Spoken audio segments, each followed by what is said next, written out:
بادل کے ذریعے وہ جگہ مقرر کی۔ حضرت ابراہیم اور حضرت اسماعیل علیہ السلام نے مل کر اس جگہ کو صاف کیا تو اس کعبے کی اصل بنیادیں ان کے سامنے آ گئیں، اور پھر ان دونوں نے مل کر کعبے کو تعمیر کیا۔ کعبے کو تعمیر کرتے ہوئے ہر تھوڑی دیر بعد ابراہیم علیہ السلام دور ایک پتھر پر جا کر دیکھتے کہ دیوار سیدھی ہے یا نہیں ہے، اور یہی وہ آپ دیکھیے پتھر تھا جس کو مقام ابراہیم کہا جاتا ہے۔ جب کعبہ بن گیا، خانہ کعبہ کی تعمیر مکمل ہو گئی، تو اللہ تعالیٰ نے فرمایا حضرت ابراہیم علیہ السلام سے کہ لوگوں کے حج کے لیے بلاؤ۔ اس پر آپ دیکھیں حضرت ابراہیم علیہ السلام بہت حیران ہوئے اور اللہ تعالیٰ سے کہنے لگے کہ یا اللہ، میری آواز کہاں تک جائے گی؟ یہاں پہ تو کوئی بھی نہیں۔ اور ایک روایت کے مطابق آتا ہے کہ جبل ابی قبیس، پہاڑ کا نام ہے جبل ابی قبیس، یہ وہ جگہ ہے جہاں پر آج کل ہم بادشاہوں کے محلات وغیرہ دیکھتے ہیں، اور اس پہاڑ کے بارے میں آتا ہے کہ یہ دنیا کا سب سے پہلا پہاڑ ہے جو زمین پر رکھا گیا۔ جس طرح کعبہ دنیا کا پہلا گھر ہے، اسی طرح سے دنیا کا پہلا پہاڑ تھا جبل ابی قبیس۔ اور آپ دیکھیں اسی پہاڑ کے بارے میں آتا ہے کہ جب نبی صلی اللہ علیہ وآلہ وسلم اس پہاڑ کے پاس سے گزرتے تھے تو دور جاہلیت میں اس پہاڑ کا ایک پتھر بھی آپ صلی اللہ علیہ وسلم کو سلام کرتا تھا۔ بہرحال اس پہاڑ پر یا جبل عرفات پر چڑھ کر حضرت ابراہیم علیہ السلام نے اذان دی، اور وہ آواز ایسی تھی جو دنیا کے گوشے گوشے میں پہنچی۔ سبحان اللہ! حالانکہ وہاں کوئی نہیں تھا، اور حضرت ابراہیم نے ایک پکار لگائی، اور ہم دیکھتے ہیں کہ آج تک ان کی اس پکار پر کس طرح سے لبیک کہا جاتا ہے ہر سال حج کے موقع پر۔ اب جب کعبہ تعمیر کیا گیا تو کیا ہوا کہ اسی موقع پر دیوار میں ایک جگہ خالی تھی، جس کے لیے اللہ تعالیٰ نے جنت سے حجر اسود کو بھیجا اور اسے وہاں پر لگا دیا گیا۔ اسی طرح ابراہیم علیہ السلام اپنا مشن پورا کر کے واپس آ گئے، لیکن آپ دیکھیے کہ واپس آنے سے پہلے حضرت ابراہیم علیہ السلام نے اللہ تعالیٰ سے کچھ خاص دعائیں مانگی، کچھ خاص باتیں کی، جن کا ذکر قرآن میں سورہ ابراہیم کی آیت نمبر 35 سے 41 میں بھی ہمیں ملتا ہے۔ حضرت ابراہیم علیہ السلام کی خاص دعا تھی جس میں انہوں نے اللہ تعالیٰ سے اس جگہ کے لیے امن مانگا تھا۔ پھر ہم سب جانتے ہیں کہ اس وقت مکہ میں کچھ نہیں اگتا تھا، کوئی رزق کی کوئی ریسورس موجود نہیں تھی، تو اللہ تعالیٰ سے حضرت ابراہیم نے اس جگہ کے لیے رزق بھی مانگا، اپنے لیے، اپنی جنریشن کے لیے لوگوں کے دلوں میں محبت بھی مانگی۔ اسی طرح سے حضرت ابراہیم علیہ السلام نے ایک اور خاص دعا مانگی اسی موقع پر، جو کہ 2000 سال بعد قبول ہوئی تھی، اور اس دعا کا ذکر سورہ بقرہ میں ملتا ہے۔ اور یہ کس کی دعا تھی؟ نبی صلی اللہ علیہ وسلم کے لیے انہوں نے دعا مانگی تھی کہ یا اللہ، میری نسل میں ایک ایسا رسول اٹھانا جو لوگوں کو آپ کی آیات پڑھ کر سنائے اور انہیں کتاب اور حکمت کی تعلیم دے اور ان کا تزکیہ کرے۔ سبحان اللہ! اور پھر آپ دیکھیے کہ اتنا بڑا کام کر رہے ہیں حضرت ابراہیم اور حضرت اسماعیل علیہ السلام۔ کیا کام کر رہے تھے؟ اللہ کے گھر کی تعمیر، اتنا عمدہ کام۔ لیکن اس کے بعد بھی آخر میں ابراہیم علیہ السلام کیا کہتے ہیں؟ ربنا تقبل منا انک انت السمیع العلیم، کہ اللہ ہم سے قبول فرما لیجئے۔ آج ہمارا کیا حال ہوتا ہے؟ ہم تھوڑی سی نیکی کرتے ہیں اور اس کے بعد کتنے پھولے نہیں سماتے کہ اوہ ہم نے تو بہت بڑا کام کر دیا۔ کبھی کوئی کلاس ہم نے جوائن کر لی ویکلی، کبھی 1 گھنٹہ 2 گھنٹہ اللہ کے لیے نکال لیا، تو ہم کیا سمجھتے ہیں کہ اوہ میں نے تو کوئی بہت بڑا تیر مان لیا، اور پھر تسلی سے بیٹھ جاتے ہیں۔ نہیں، تو یاد رکھیے کہ ایک تو یہ کہ کوئی نیکی کی توفیق ملے تو وہ اللہ کی طرف سے ہوتی ہے، اس پر بھی اللہ کا شکر ادا کرنا ہے، اور کبھی بھی نیکی کر کے تسلی سے نہیں بیٹھ جانا چاہیے، اللہ سے دعا کرنی چاہیے، ربنا تقبل منی، کہ یا اللہ آپ اس کام کو ہماری طرف سے قبول فرما لیجئے، اور پھر اللہ سے اچھا گمان کہ اللہ تعالیٰ ضرور قبول فرمائیں گے۔ پھر ابراہیم علیہ السلام کی دعا کے نتیجے میں ہی نبی صلی اللہ علیہ وسلم اس دنیا میں تشریف لائے، لیکن نبی صلی اللہ علیہ وسلم کی پیدائش سے پہلے کے کچھ واقعات کو ہم تھوڑا سا ٹچ کریں گے تاکہ ہمارے ذہن میں تھوڑا سا بیک گراؤنڈ کلیئر ہو جائے کہ جس وقت نبی صلی اللہ علیہ وآلہ وسلم اس دنیا میں آئے اس وقت ان کے آس پاس کا ماحول کیسا تھا۔ اب آپ دیکھیے کہ کیا ہوتا ہے، حضرت ابراہیم علیہ السلام حضرت اسماعیل اور حضرت ہاجرہ کو وہاں چھوڑ کر چلے جاتے ہیں۔ وہاں پر جب ان کا پانی ختم ہوتا ہے تو ہم سب یہ جانتے ہیں حضرت اسماعیل علیہ السلام چھوٹے تھے، پیاس میں رو رہے تھے، بلک رہے تھے، تو کس طرح حضرت ہاجرہ جو ہے وہ صفا مروہ کے 4 چکر لگاتی ہیں اور پھر اللہ تعالیٰ کے حکم سے وہاں زمزم کا چشمہ ان کے لیے جاری ہو جاتا ہے، اور جیسے ہی وہ زمزم کا پانی نکلتا ہے تو حضرت ہاجرہ کیا فرماتی ہیں؟ زمزم، کہ رک جاؤ، اور پھر یہ زمزم جو ہے وہ ایک کنویں کی شکل اختیار کر لیتا ہے۔ اب آپ دیکھیے کہ جب وہاں پر پانی نکلتا ہے تو پانی کی وجہ سے کیا ہوتا ہے کہ وہاں پرندے بھی آنے لگتے ہیں، اور آج آپ دیکھیے ویسے بھی سائنس نے بھی اس بات کو پروف کیا ہے کہ پانی جو ہے وہ زندگی کی بنیاد ہے، کسی کی کہیں بھی جہاں پانی ہوگا وہاں پہ لائف ہو سکتی ہے، تو اب پرندے وہاں آنے لگے۔ اب حضرت اسماعیل اور حضرت ہاجرہ تو وہاں تھے، اسی دوران یمن میں، اگر آپ لوگ کو یاد ہو پچھلی کلاس میں نے ذکر کیا تھا نا، جو لوکل عرب سے وہ کون تھے؟ وہ یمن سے آئے تھے، تو اسی دوران یمن میں پانی کا جو ڈیم ہے، پانی کا جو بند ہے وہ ٹوٹ جاتا ہے، اور پھر وہاں سے ڈفرینٹ قبائل جو ہیں وہ پانی کی تلاش میں اور وہاں سیلاب سے اور بچنے کے لیے وہاں سے نکلتے ہیں یمن سے۔ اسی دوران ایک قبیلہ جس کا نام ہمیں ملتا ہے بنو جرہم، بنو جرہم بھی پانی کی تلاش میں مکہ کی وادی کی طرف آتا ہے، اور جب وہ اسے یہاں پر پرندے وغیرہ نظر آتے ہیں تو اسے لگتا ہے کہ یہاں پر شاید کہیں پانی ہو، جس کی وجہ سے بنو جرہم پھر یہاں آتا ہے۔ وہ دیکھتا ہے کہ یہاں پر تو پانی کا ایک کنواں ہے۔ بنو جرہم کا قبیلہ، یہ بنو جرہم جو میں نام لے رہی ہوں نا، یہ تھوڑا سا اگر آپ لوگ کے ذہن میں رہے تو کوئی بات نہیں، اگر رہ جائے تو اچھی بات ہے، کیونکہ بنو جرہم کا نام آپ اکثر جب بھی زندگی میں کبھی بھی سیرت کا مطالعہ کریں گے یا سیرت سے ریلیٹڈ کوئی آپ بک پڑھیں گے تو آپ دیکھیں گے کہ بنو جرہم کے قبیلے کا نام آپ کو وہاں ضرور نظر آئے گا۔ یہ بنو جرہم وہ قبیلہ تھا جو پانی کی تلاش میں پھر اس طرف آیا، لیکن جب پانی کی تلاش میں یہ بنو جرہم وہاں آیا تو اب دیکھیے بنو جرہم کے قبیلے کے بارے میں آتا ہے کہ بہت ہی اخلاق والے لوگ تھے، ایسا نہیں تھا کہ انہوں نے وہاں آتے ہی اس پانی پر قبضہ کر لیا، بلکہ بنو جرہم کے قبیلے نے حضرت ہاجرہ رضی اللہ عنہ سے اجازت چاہی اور ان سے کہا کہ آپ کا یہ پانی ہے، آپ ایسا کریے کہ اس پانی کو ہمیں اجرت پر استعمال کرنے کی اجازت دے دیجیے، یعنی انہوں نے کیا کہا؟ You can sell us this water. انہوں نے ایسے ہی قبضہ نہیں کر لیا، بلکہ انہوں نے انتہائی اخلاق کے ساتھ حضرت ہاجرہ رضی اللہ عنہ سے اجازت چاہی، جس پر ظاہر ہے حضرت ہاجر رضی اللہ عنہ نے اجازت دے دی اور ان کے درمیان بات چیت طے ہو گئی، اور پھر بنو جرہم بھی وہاں رہنے لگے۔ اب اسی میں بنو جرہم جو ہے وہاں رہنے لگے، اسماعیل علیہ السلام بھی وہیں پہ پلے بڑھے، اسماعیل علیہ السلام کی شادی بھی بنو جرہم کے ہی قبیلے میں ہوئی، اور یہاں پر آپ ایک بات یہ یاد رکھیے، اگر آپ لوگ کو یاد ہو، اب دیکھیے ہم لوگ سب شاید یہ سمجھتے ہیں نا کہ حضرت اسماعیل علیہ السلام جو ہے وہ عربی بولتے ہوں گے، حالانکہ حضرت اسماعیل علیہ السلام عربی نہیں بولتے تھے۔ حضرت اسماعیل علیہ السلام کہاں سے آئے تھے؟ یاد ہے کسی کو؟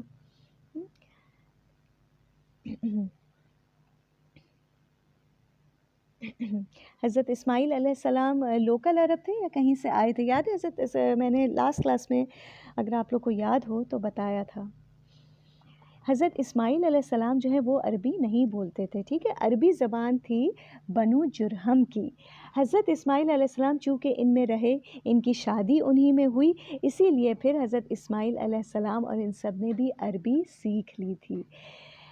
اب بنو جرہم بھی وہاں رہنے لگے، اسماعیل علیہ السلام کی شادی اسی قبیلے میں ہوئی، اور آتا ہے کہ حضرت اسماعیل علیہ السلام کی عمر تقریباً 137 ایئرس کی ہوئی، اس کے بعد اسماعیل علیہ السلام جو ہے وہ فوت ہوئے تھے۔ اللہ تعالیٰ نے حضرت اسماعیل علیہ السلام کو 12 بیٹے دیے، لیکن صرف 2 بیٹے نے، ان کے 2 بیٹے ایسے تھے جنہوں نے کچھ تھوڑا بہت کام کیا، اور باقی ان کے سارے بیٹے جو ہیں وہ گمنامی میں چلے گئے تھے۔ 2 بیٹے جن کا کچھ نام ہمیں روایت میں ملتا ہے، نابت اور قیدار۔ اب یہاں پر آپ دیکھیے بنو جرہم قبیلے کی جو تھی وہ قیادت، ایک طرح سے جو لیڈرشپ کا رول تھا وہ بنو جرہم قبیلے کے پاس آ گیا، ٹھیک ہے، مکہ کی وادی میں۔ بنو جرہم کے قبیلے نے تقریباً 2100 ایئرس تک مکہ میں اپنی حکومت قائم رکھی، کیونکہ آپ دیکھیں ظاہر اسماعیل علیہ السلام کے بیٹے تو بہت ہوئے، لیکن ان بیٹوں نے کچھ بھی ایسا کچھ خاص کام نہیں کیا، نہ ان کا حکومت میں کوئی حصہ تھا، نہ ان کا قیادت میں کچھ حصہ تھا، سوائے 2 بیٹوں کے ان کے نام ملتے ہیں، نابت اور قیدار۔ انہوں نے بھی کچھ بہت زیادہ بڑا کام نہیں کیا تھا۔ 2100 ایئرس تک بنو جرہم کی یہاں حکومت رہی۔ اسی دوران حضرت اسماعیل علیہ السلام فوت ہوئے، حضرت ہاجرہ رضی اللہ عنہا کا بھی انتقال ہوا، اور آتا ہے کہ یہ دونوں اسی زمین میں ہی مدفون بھی ہوئے۔ جو زمین آج ہم دیکھتے ہیں نا حرم کی جو حدود ہیں، اسی میں حضرت اسماعیل علیہ السلام اور حضرت ہاجرہ جو ہیں وہ دونوں مدفون ہیں۔ 2100 سال تک بنو جرہم جو ہیں مکہ پر اپنی حکومت کرتے رہے۔ زمزم کا کنواں بھی بنو جرہم کے ہی قبضے میں تھا۔ اتنے عرصے تک اب دیکھیے بنو جرہم کی قیادت رہی، ان کی حکومت رہی، لیکن آہستہ آہستہ بنو جرہم کے اندر بھی اخلاقی زوال آنے لگا۔ اور کیا ہوا کہ بنو جرہم کے لوگوں نے حاجیوں کے ساتھ بدسلوکی شروع کر دی۔ انہوں نے حاجیوں کے ساتھ برا سلوک اختیار کرنا شروع ہو گیا، ان سے ناجائز منافع وصول کرنا شروع کر دیے، جس کی وجہ سے اللہ تعالیٰ نے ان سے یہ سعادت چھین لی۔ اب ہوا کیا کہ بنو جرہم تو ایک قبیلہ تھا جس کی حکومت تھی، انہوں نے حاجیوں کے ساتھ برا سلوک کرنا شروع کر دیا۔ اسی دوران اب دیکھیے ایک دوسرا بھی ٹرائب تھا، بنو خزاعہ، ٹھیک ہے، یہ بھی عرب ٹرائب تھا۔ اس نے بنو جرہم سے لڑائی شروع کر دی۔ بنو جرہم اور بنو خزاعہ کے بیچ میں بہت بڑی ایک لڑائی ہوئی، جس کے بعد بنو خزاعہ نے اس مکہ کی وادی پر قبضہ کر لیا۔ اب کیا ہوا، انہوں نے بنو جرہم کو ہرا دیا۔ اب بنو جرہم جہاں سے آئے تھے وہ وہاں واپس چلے گئے، ٹھیک ہے۔ کہاں سے آئے تھے بنو جرہم، یاد ہے کسی کو؟ بنو جرہم جو ہیں وہ یمن سے آئے تھے، ٹھیک ہے۔ جب یمن میں پانی کا بند ٹوٹا تھا تو بنو جرہم مکہ آئے۔ 2100 سال تک بنو جرہم مکہ میں حکومت کرتے رہے۔ آہستہ آہستہ ان میں اخلاقی زوال آنے لگا، وہ حاجیوں کے ساتھ حاجیوں کو تنگ کرنے لگے، بلا وجہ میں ان سے پروفٹ وصول کرنے لگے، جس پر بنو خزاعہ کے ٹرائب نے پھر ان سے جنگ کی، بالکل عروسہ بارک اللہ فیک، یمن سے آئے تھے۔ اب بنو خزاعہ کی حکومت آ گئی۔ بنو جرہم جب واپس جانے لگے تو انہوں نے ایک کام کیا، اور وہ کیا کیا انہوں نے، بنو جرہم نے حجر اسود کو نکالا خانہ کعبہ میں سے، اسے زمزم کے کنویں میں ڈال دیا۔ اسی طرح سے خانہ کعبہ میں جو سونے کے ہرن وغیرہ رکھے ہوئے تھے وہ بھی کنویں میں ڈال دیے اور کنواں بند کر کے چلے گئے، یہاں تک کہ ان لوگوں نے اس کنویں کا نام و نشان بھی مٹا دیا۔ اور پھر کئی 100 سال تک زمزم بند رہا اور خانہ کعبہ پر حجر اسود بھی نہیں تھا۔ سوچئے کیا کیفیت ہوگی کہ زمزم کا کنواں بھی بند ہے، کسی کو نہیں پتا وہ کہاں ہے، اور اسی طرح سے حجر اسود کی جگہ بھی خالی تھی۔ اور یہ جو واقعہ ہے یہ نبی صلی اللہ علیہ وسلم کے آنے سے تقریباً 350 سال پہلے کی بات ہے۔ بہرحال تقریباً 300 سال تک پھر بنو خزاعہ نے مکہ پر حکومت کی۔ جس دوران بنو خزاعہ کی حکومت مکے پر رہی، اسی دوران کچھ دوسرے چھوٹے چھوٹے ٹرائبس تھے جو مکہ کے باہر آ کر رہنے لگے، اور ان ٹرائبس کو کہا جاتا ہے عدنانی قبائل، عدنانی ٹرائبس۔ اگر آپ کو یاد ہو، ابھی میں نے بتایا نا کہ حضرت اسماعیل علیہ السلام کے 12 بیٹے تھے، ٹھیک ہے۔ کیا ہوا کہ ان کے یہ 12 بیٹے مختلف جگہوں پر پھیل گئے۔ اب جب بنو خزاعہ کی حکومت ہوئی تو ظاہر ہے ان کی نسلیں آگے بڑھیں، ان کی فیملیز بڑھنے لگیں، تو آہستہ آہستہ ان کی فیملیز اور وہ ٹرائبس جو ہیں وہ مکہ کے باہر آ کر رہنے لگے۔ ان کے بارے میں آتا ہے، انہیں کہا جاتا ہے عدنانی قبائل۔ جب انشاءاللہ تعالی ہم نبی صلی اللہ علیہ وآلہ وسلم کا وہ بھی پڑھیں گے نا نسب نامہ، اس میں بھی آپ دیکھیں گے کہ عدنان ایک شخص کا ذکر آتا ہے، تو نبی صلی اللہ علیہ وسلم کے جو انسسٹرز تھے ان میں یہ ایک شخص تھا، عدنان اس کا نام تھا، اسی سے پھر ان قبائل کو عدنانی قبائل بھی کہا جاتا ہے۔ یہاں پر بنو خزاعہ کی ایک اور بات جو بہت پرومیننٹ ہے اور جو میں آپ لوگ کے ساتھ شیئر کرنا چاہوں گی وہ یہ کہ اوور آل عربس جو تھے آپ دیکھیے وہ توحید پر تھے، ٹھیک ہے، دین ابراہیمی پر تھے، اور دین ابراہیمی کیا تھا؟ ایک اللہ کی عبادت، توحید پر تھے۔ اب جب بنو جرہم کو بھگا کر جب بنو خزاعہ نے مکہ پر قبضہ کر لیا تو بنو خزاعہ کا ایک سردار تھا جس کا نام آتا ہے عمر بن لحی۔ بہت ہی انٹرسٹنگ بات ہے یہ، جب مجھے بھی پتہ چلی تھی تو مطلب مجھے بھی بہت اچھی لگی تھی کہ آپ دیکھیے نا توحید پر تھے یہ سب لوگ، تو شرک کیسے آیا وہاں پر؟ ہم یہ سب جانتے ہیں کہ مکہ میں جس وقت نبی صلی اللہ علیہ وسلم آئے اس وقت تو وہاں شرک تھا بہت زیادہ، تو اب یہ شرک کس طرح آیا کہ بنو خزاع کا ایک سردار تھا جس کا نام آتا ہے عمر بن لحی. یہ بہت زیادہ مالدار تھا، بہت زبردست اس کی پرسنالٹی تھی، بہت عمدہ اخلاق تھا، اور کہا جاتا ہے کہ اس کی ہر بات مانی جاتی تھی، اس کی کوئی بات ٹالی نہیں جاتی تھی.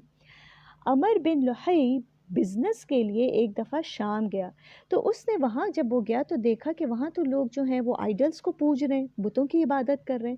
عمر بن لحی نے ان سے پوچھا کہ یہ کیا ہے، تم یہ کیا کرتے ہو، ان بتوں کی عبادت کیوں کر رہے ہو؟ تو ان لوگوں نے اس کو بتایا کہ ہم ان کی عبادت نہیں کرتے، ہم عبادت تو اللہ کی کرتے ہیں، لیکن یہ آئیڈلس جو ہیں یہ ہمیں اللہ کے قریب کرتے ہیں.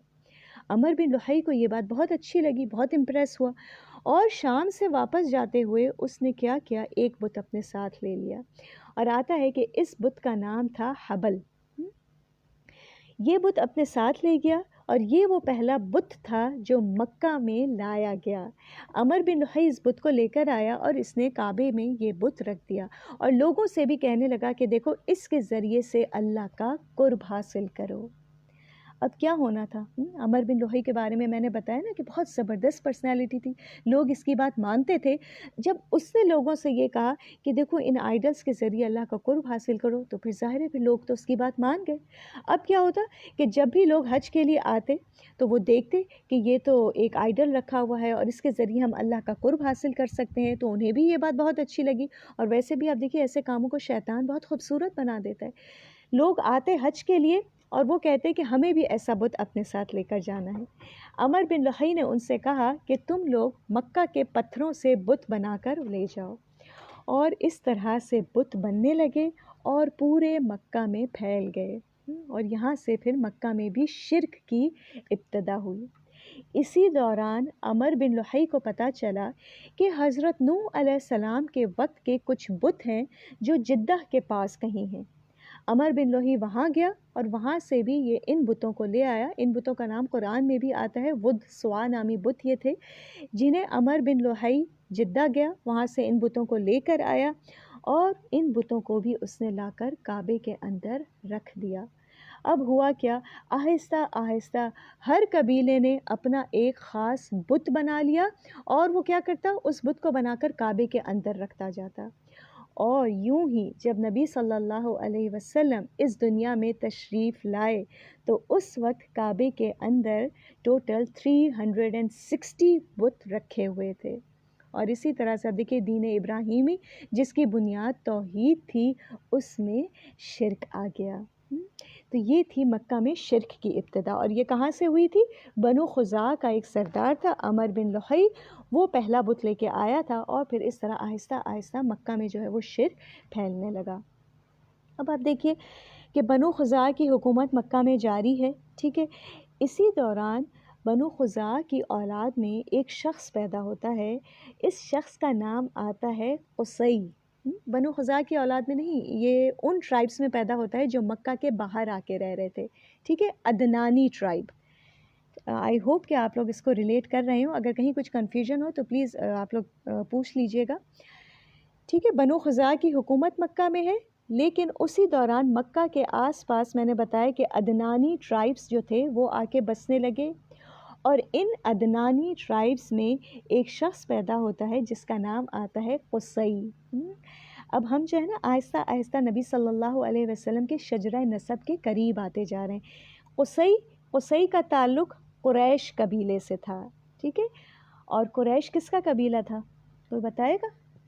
ہم بنو جرہم کے قبیلے کی ہم نے بات کی، بنو خزاع کی بات کی، اور ابھی میں آپ سے ایک ٹرائب کا ذکر کر رہی ہوں جس کا نام ہے قریش. اور قریش کے ایک شخص قصی کا ابھی ہم ذکر کر رہے ہیں. تو کوئی بتائے گا کہ قریش کس کا قبیلہ تھا؟ قریش ہم سب آئی ہوپ سو کہ ہم اسلامیات کی بکس میں اپنی بچپن سے پڑھتے آ رہے ہیں. قریش ٹرائب تھا بنی ہاشم. یس نیلا، بالکل، بارک اللہ فیک، نبی صلی اللہ علیہ وسلم کا ٹرائب تھا. بارک اللہ فیک عروسہ، بالکل، بنو ہاشم اور پھر نبی صلی اللہ علیہ وسلم. قریش ٹرائب میں ایک شخص پیدا ہوا جس کا نام قصی آتا ہے. اور یہاں پر میں ساتھ ساتھ آپ کو بتاتی چلوں کہ قریش کا مطلب کیا ہوتا ہے. قریش کا لفظ جو ہے نا یہ روٹ ورڈ عربک میں آتا ہے قاف راشین قرش سے ہے. قریش کا مطلب ہوتا ہے بائٹ کرنا. آج بھی عربک لینگویج میں شارک کو قرش کہا جاتا ہے۔ اب کیا ہوا، یہ شخص جو تھا قصی، یہ پیدا ہوا۔ قصی ابھی چھوٹا ہی تھا کہ ان کے والد کا انتقال ہو گیا۔ ان کی والدہ نے پھر شام کے علاقے میں ایک شخص سے شادی کر لی اور اپنے بیٹے کو لے کر، قصی کو لے کر شام چلی گئیں۔ اب جب قصی جوان ہوئے تو کیا ہوا کہ انہیں پتہ چلا کہ میرے آباء و اجداد، میرے انسسٹرز جو ہیں وہ تو مکہ میں ہیں۔ جیسے انہیں پتہ چلا تو انہوں نے اپنی ماں کو اور اپنے سارے رشتہ داروں کو شام میں چھوڑا اور قصی جو ہیں وہ مکہ واپس آ گئے۔ جب قصی مکہ واپس آئے تو اس وقت انہوں نے مکہ میں جو حکمران تھا اس کی بیٹی سے شادی کر لی۔ مکہ میں اس وقت حکمران جو تھا اس کا نام آتا ہے حلیل۔ حلیل اس وقت ان کا نام تھا جو مکہ میں حکمران تھے۔ یہ نام جو ہے میں آپ لوگ کے ساتھ شیئر کر رہی ہوں، ضروری نہیں آپ لوگ کو یاد رہیں، بہت زیادہ گھبرائیے گا نہیں، لیکن چونکہ مجھے ہے پتہ تو میں آپ لوگ کو بتا رہی ہوں تاکہ کوئی چیز، کوئی کمی میری طرف سے نہ رہ جائے۔ قصی جب مکہ آئے، مکہ میں حکمران تھا اس وقت حلیل۔ قصی نے حلیل کی بیٹی سے شادی کر لی۔ اب کچھ عرصے بعد حلیل کا انتقال ہو گیا۔ حلیل کے انتقال کے بعد بیت اللہ اور مکہ کا متولی بننے کے لیے قریش کے قبیلے اور بنو خزاعہ کے قبیلے میں پھر ایک بہت بڑی جنگ ہوئی، کیونکہ میں نے آپ کو بتایا نا کہ بنو خزاعہ کی حکمرانی تھی اس وقت۔ لیکن جب قصی نے حکمران کی بیٹی سے شادی کر لی اور جب اس حکمران کا انتقال ہو گیا تو اب ظاہر یہ ایک فتنہ ہو گیا کہ اب کون مکہ کا، خانہ کعبہ کا متولی بنے گا۔ تو اس موقع پر قریش ٹرائب میں اور بنو خزاعہ کے ٹرائب میں ایک جنگ ہوئی۔ قصی کے بارے میں آتا ہے کہ قصی بہت ہی سمجھدار انسان تھے اور ان کی جو ہیں یہ ساری خوبیاں بھی ان میں بہت زیادہ تھیں، جس کی وجہ سے اس جنگ میں قصی جیت گئے اور پھر وہ وہاں کا لیڈر بن گیا۔ لیڈر بننے کے بعد قصی نے پھر بہت اچھے اچھے کام کیے۔ ایک تو یہ جو ان کا ہمیں سیرت کی بکس میں پرومیننٹ کام ملتے ہیں وہ یہ کہ انہوں نے قریش کے لیے پھر ایک وہاں پہ پارلیمنٹ بنایا جسے دار الندوہ کہا جاتا ہے۔ اسی طرح سے خانہ کعبہ کی چابی بھی ان کے پاس تھی، حاجیوں کی خدمت کی ذمہ داری بھی پھر ان کے پاس آئی۔ کن کے پاس آئی، کن کا ذکر کر رہے ہیں، میں ذرا سا آپ لوگ کو پوچھتی بھی جاتی ہوں تاکہ آپ لوگ الرٹ بھی رہیں۔ کس کی بات ہم کر رہے ہیں کہ بنو خزاعہ سے جنگ ہوئی، پھر کون جیت گیا اور پھر خانہ کعبہ کے متولی کون بن گیا؟ کس شخص کی ہم بات کر رہے ہیں یا کس ٹرائب کی ہم بات کر رہے ہیں؟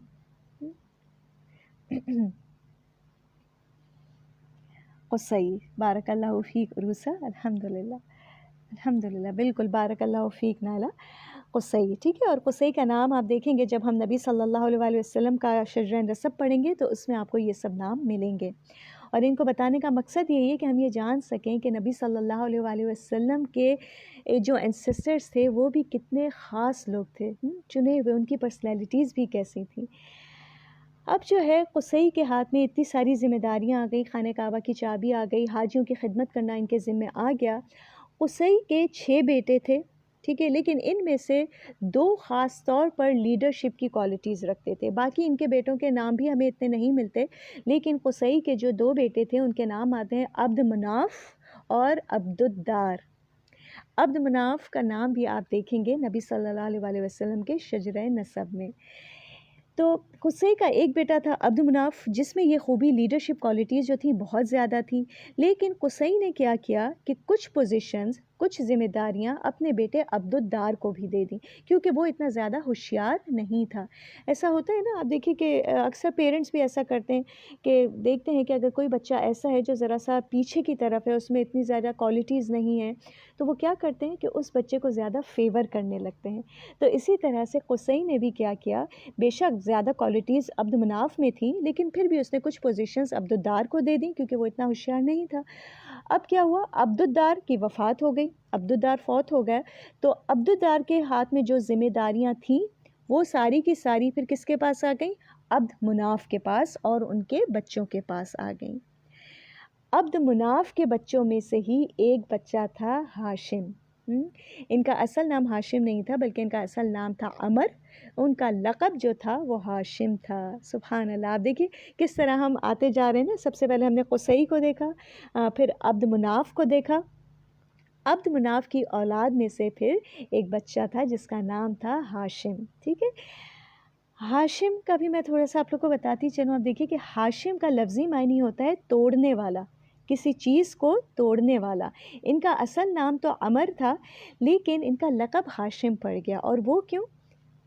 ہاشم کا لقب ہاشم اس لیے پڑ گیا کہ ہاشم کیا کرتے تھے، روٹی توڑ کر شوربے میں ڈال کر حاجیوں کی مہمان نوازی کرتے تھے، اور یہ مہمان نوازی اس وقت کے لحاظ سے ایک لیوش اسٹائل تھا مہمانوں کی خدمت کرنے کا۔ ہاشم کے ہاتھ میں یہ ذمہ داری آئی، وہ حاجیوں کی بہت زبردست طریقے سے مہمان نوازی کرتے تھے۔ اسی طرح سے ہاشم نے قریش کے ٹرائب کے لیے 2 بزنس کے روٹس بھی اسٹیبلش کیے، ٹھیک ہے، 2 ٹریڈنگ روٹس جو ہیں وہ اسٹیبلش کیے۔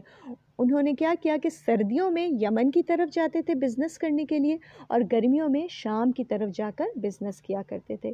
اگر آپ لوگ کو علم ہو کہ سورہ قریش میں جو ہم پڑھتے ہیں نا، لیلافی قریش الافہم رحلۃ الشتاء والصیف، تو اگر آپ نے سورہ قریش کی کبھی تفسیر یا ترجمہ پڑھا ہو تو یہ 2 روٹس کا ہی ذکر ہے۔ تو یہ جو 2 روٹس تھیں ان کو اسٹیبلش کرنے والے دراصل یہ ہاشم ہی تھے۔ اب کیا ہوا کہ ہاشم ایک مرتبہ اپنے بزنس کے سلسلے میں ہی سفر کر رہے تھے، شام کی طرف وہ جا رہے تھے، راستے میں وہ مدینے سے گزرے۔ مدینے میں ہاشم نے سلمہ نامی ایک عورت سے نکاح کیا جن کا تعلق بنو نجار کے ٹرائب سے تھا، ٹھیک ہے۔ اس وقت دیکھیے بار بار یہ ٹرائب کا ذکر اس لیے آ رہا ہے، اس وقت کے بیک گراؤنڈ کو اگر آپ دیکھیں گے نا، اس وقت کو آپ ذہن میں لائیں گے کہ وہ دور آج کا دور نہیں تھا۔ اس وقت یہ ٹرائبل جو نظام تھا یہ بہت زیادہ مضبوط تھا، اور ضروری تھا کہ ہر شخص جو ہے وہ کسی نہ کسی خاص ٹرائب سے تعلق رکھتا تھا۔ اسی لیے بار بار جو میں ٹرائبس کا ذکر کر رہی ہوں وہ اسی لیے کہ ٹرائب کے ذکر کے بغیر پھر عرب ہسٹری جو ہے وہ مکمل نہیں ہوتی۔ اب ہاشم نے کیا کیا، مدینے میں سلمہ نامی ایک عورت سے نکاح کیا جو بنو نجار کے قبیلے سے تھی۔ سلمہ پریگننٹ ہو گئی، اور اسی دوران ہاشم جو ہیں وہ نکاح کے بعد وہاں سے نکل گئے اور فلسطین کی طرف آئے۔ فلسطین ہاشم پہنچے تو وہاں ان کا انتقال ہو گیا۔ اسی دوران پھر یہ کہ مدینے میں جو سلمہ تھی وہ پریگننٹ ہوئی، ان کے ہاں ایک بیٹا ہوا۔ جب یہ بچہ پیدا ہوا، یعنی یہ بچہ کون تھا، ہاشم کا بیٹا تھا، ٹھیک ہے۔ اب جب یہ بچہ پیدا ہوا تو اس کے سر کے بالوں میں کچھ سفیدی تھی۔ سر کے بالوں کی سفیدی دیکھ کر لوگوں نے اس کا نام شیبہ رکھ دیا۔ شیبہ بڑھاپے کو کہتے ہیں، ٹھیک ہے، جس کے سر میں بالوں کی سفیدی جب آ جاتی ہے، بالوں میں سفیدی آ جاتی ہے تو اسے شیبہ کہا جاتا ہے۔ قرآن میں بھی یہ لفظ آتا ہے بڑھاپے کے میننگ میں، اولڈ ایج۔ تو ان کا نام کیا رکھ دیا گیا، شیبہ رکھ دیا گیا۔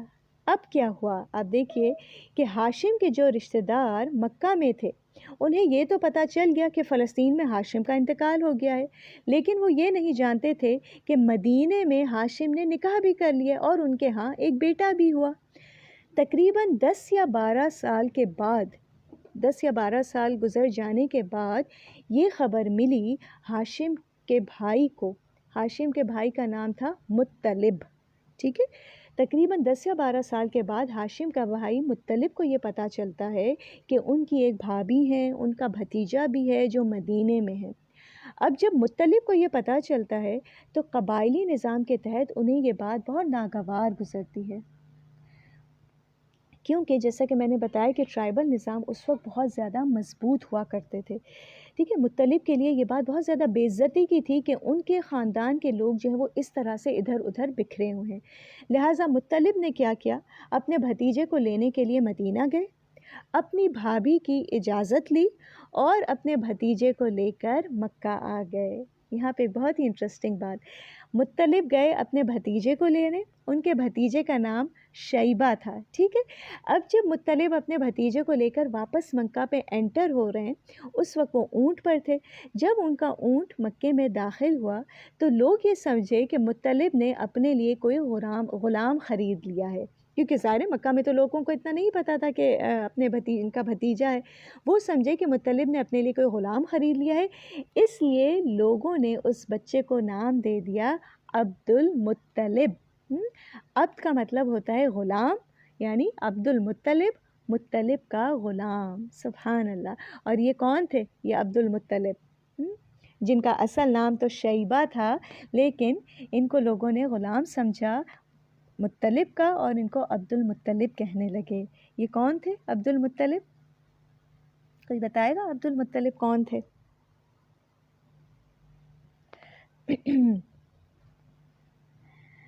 جی عبد المطلب کون تھے؟ چلیں 10 سیکنڈس میں دیکھتی ہوں کوئی بتائے اگر کس طرح سے ہم آہستہ آہستہ نبی صلی اللہ علیہ وسلم کے شجرہ نسب کے قریب آ گئے نا. قصی، عبد مناف، پھر ہاشم، اور اب ہم دیکھ رہے ہیں یہاں پہ سبحان اللہ، بارک اللہ فیک نالا، گرینڈ فادر آف رسول اللہ صلی اللہ علیہ وسلم. ٹھیک ہے، اور ان کا اصل نام عبد المطلب نہیں تھا بلکہ ان کا اصل نام شیبہ تھا. اب کیا ہوا، مطلب جو ہیں وہ عبد المطلب کے ساتھ مکہ میں رہنے لگے. اس وقت مکہ میں جو ہے حکومت ان کے پاس تھی، مطلب کے ہاتھ میں تھی تمام تر ذمہ داریاں. کچھ عرصے بعد مطلب کا انتقال ہو گیا. مطلب کے انتقال کے بعد ان کے بھتیجے عبد المطلب کے ہاتھ میں یہ تمام کی تمام ذمہ داریاں آ گئیں. بارک اللہ فیک عروسہ، بالکل بارک اللہ فیک انبر آپا، بالکل ان کے دادا تھے نبی صلی اللہ علیہ وآلہ وسلم کے.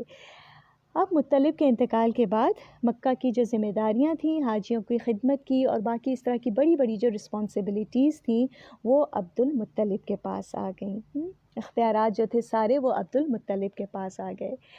عبد المطلب کے بارے میں آتا ہے کہ لوگ ان سے بہت زیادہ محبت کرتے تھے اور ان کی بہت زیادہ عزت بھی کیا کرتے تھے. ظاہر ہے ان میں کچھ خوبیاں ہوں گی اسی وجہ سے. ایک دن عبد المطلب کو خواب آیا کہ زمزم کا کنواں کھودنے کا حکم دیا جا رہا ہے. عبد المطلب نے خواب میں دیکھا کہ انہیں حکم دیا جا رہا ہے کہ زمزم کا کنواں کھودا جائے. بارک اللہ فیک لولو والمرجان، گرینڈ فادر آف نبی صلی اللہ علیہ وسلم. ٹھیک ہے، اب یہ زمزم کے کنویں کا خواب ان کو کیوں آیا؟ کیونکہ پیچھے اگر آپ کو یاد ہو تو میں نے آپ کو بتایا تھا نا کہ بنو جرہم جب مکہ سے جا رہے تھے تو انہوں نے کیا کیا تھا، زمزم کے کنویں کو بند کر دیا تھا، حجر اسود کو بھی اس میں ڈال دیا. اب فی الحال یہ جو سب باتیں ہم کر رہے تھے نا کہ مطلب کے پاس اختیارات تھے، پھر وہ اپنے بھتیجے کو لے کر آئے، اس پورے سینیریو میں زمزم کا کنواں بند ہے اور خانہ کعبہ پر حجر اسود لگا ہوا نہیں ہے. اب جب عبد المطلب کے ہاتھ میں اختیارات آتے ہیں تو ان کو یہ خواب آتا ہے کہ زمزم کا کنواں کھودنے کا انہیں حکم دیا جا رہا ہے. اس کے بعد کی بات انشاءاللہ تعالی ہم اگلی کلاس میں کریں گے. آج کے لیے اتنا ہی کافی ہے. ٹھیک ہے، اب 1 منٹ ہم رکھتے ہیں. 1 منٹ میں پلیز آپ لوگ شیئر کیجئے آج کی کلاس میں سے کیا سمجھ آیا، کوئی بات، کوئی ایسی بات جو آپ کو کلک کی ہو، کوئی بات، کوئی پوائنٹ جو شیئر کرنا چاہیں. کیونکہ دیکھیے باقی بھی لوگ ہیں یہاں پر جو سن رہے ہیں، تو ہو سکتا ہے آپ کی کسی بات سے کسی دوسرے کو بھی کچھ فائدہ ہو جائے. کوئی بالکل کوئی ضروری بات نہیں، کوئی بہت بڑی بات ہو، کوئی بھی بات جو آپ لوگ کو کلک کی، کوئی بات جو سمجھ آئی، اس کو یہاں پر شیئر کیجئے. انشاءاللہ ہم ابھی 1 منٹ جو ہے وہ آن لائن رہتے ہیں. کوئی بھی کوئی بات شیئر کرنا چاہے. میں اس لیے نہیں کہہ رہی ہوں کیونکہ میں تو بولتی ہوں، آپ لوگ ذرا سا اپنی بات شیئر کریں. میں تو آپ لوگ کے ساتھ بول ہی رہی ہوں، اور ایک نہیں میرے پاس تو پھر ایسی بہت ساری باتیں ہو جائیں گی. سبحان اللہ، اٹس اے بیوٹیفل ریمائنڈر. یقین کریے سب پہلے پڑھا ہوا ہے لیکن ایسا لگتا ہے کہ آج میں بالکل اس کو فریش پڑھ رہی ہوں. جی تو بتائیے آج کی کلاس میں سے کوئی بات جو سمجھ آئی، کچھ کلک کیا، کچھ شیئر کرنا چاہ رہے ہیں، کچھ چھوٹی سی بات، تو پلیز ضرور کیجیے. اس کے بعد ہم انشاءاللہ کلاس کا اینڈ کرتے ہیں.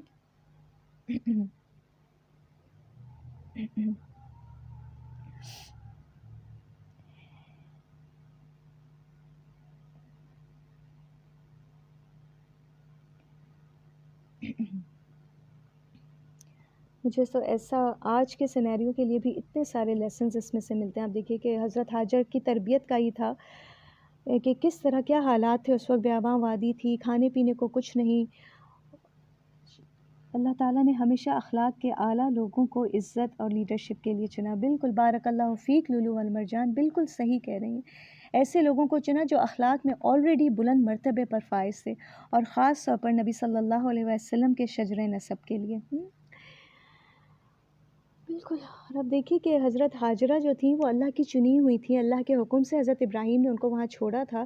اللہ تعالیٰ چاہتے تو ان کے لیے پانی کا چشمہ بغیر ان کے اسٹرگل کے جاری کر سکتے تھے، لیکن کتنا اسٹرگل کیا حضرت حاجرہ نے کہ وہ 7 بار صفا مروہ کے ارد گرد دوڑیں، اس کے بعد اللہ نے ان کے لیے پانی جاری کیا. کتنا بڑا لیسن ہے اس میں بھی اسٹرگل کا، کہ اسٹرگل کرنا ہوگا اگر کچھ حاصل کرنا ہے. آج اب دیکھیے ہم میں یہی چیز نہیں ہے نا، ہم اتنا آرام پسند ہیں، لگژریز میں رہ کر اپنے کمفرٹ زون کو ہم چھوڑنا نہیں چاہتے کہ بس اپنے کمفرٹ زون سے نہ نکلیں اور سب کچھ ہمیں حاصل ہو جائے، ہم یہ بھی لے لیں، یہاں بھی پہنچ جائیں، یہ کامیابی مل جائے، ایسا ہو جائے. تو یاد رکھیے اسٹرگل کے بغیر کچھ بھی ممکن نہیں. اللہ کے چنے ہوئے بندوں نے بھی اتنا اسٹرگل کیا. چلیے پھر آج سے ہم یہیں تک رکھتے ہیں.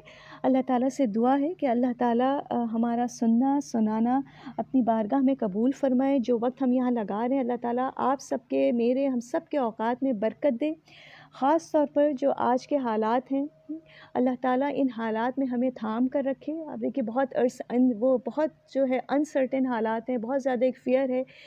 وہ موقع بھی آتے ہیں جب انگزائٹی ڈیولپ ہو جاتی ہے. تو اللہ تعالیٰ سے بہت دعا کیا کریں کہ اللہ تعالیٰ ان حالات میں آپ ہمارے دل کو ہمیں تھام لیجئے. اللہ تعالیٰ آپ سب کو ہم سب کو ہمارے پیاروں کو اپنے حفظ و امان میں رکھے یا رب العالمین. جتنے لوگ بیمار ہیں یا اللہ انہیں شفا کاملہ اور عاجلہ عطا فرمائیے. جو محفوظ ہیں انہیں اللہ تعالیٰ اس وبا سے محفوظ رکھیے. اور یا رب العالمین اس وبا کو جلد سے جلد اس دنیا سے, خاص طور پر ہمارے ملک سے اللہ تعالیٰ ختم کر دیجیے. ہمارے گناہوں کو معاف فرما دیجیے اور ہمیں یہ توفیق دیجیے یا رب کہ ہم اپنی زندگیاں, اپنے بچوں کی زندگیوں کو, اپنی زندگیوں کو قرآن اور سنت کے نور سے پر نور بنا سکیں. وآخر دعوانا ان الحمد للہ رب العالمین. سبحانک اللہم و بحمدک اشہد ان لا الہ الا انت استغفرک و اتوب الیک. السلام علیکم ورحمۃ اللہ وبرکاتہ.